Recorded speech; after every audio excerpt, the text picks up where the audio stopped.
ત્યારે જ મહાત્મા ગાંધીજીએ સરદાર વલ્લભભાઈ પટેલને તે બારડોલીના સત્યાગ્રહના નેતૃત્વ માટે મોકલ્યા ત્યારે લાંબો સમય સુધી આશ્રમની અંદર સરદાર વલ્લભભાઈ પટેલ રહ્યા અને ત્યાં જ એક બહેને એમને સરદારનું બિરુદ આપ્યું હતું.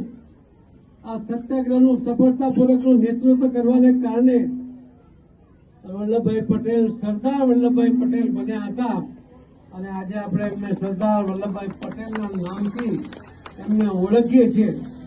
એ ખરા અર્થોમાં નેતૃત્વ શું હોઈ શકે એવા નેતૃત્વના તમામ ગુણો એમણે તાદૃશ્ય કરે આપણી નજર સામે મૂક્યા છે. મારે આપ સૌને પણ કહેવું છે કે આપ સૌ પદયાત્રામાં જોડાયા છો, પણ એમને પદયાત્રામાં જોડાયા છો ત્યારે એમના પદ ચિહ્નો ઉપર ચાલવાનો પ્રયત્ન કરવો જોઈએ. એમણે જે દિશા બતાવી છે એ દિશામાં આગળ વધવાનો પ્રયત્ન કરવો જોઈએ.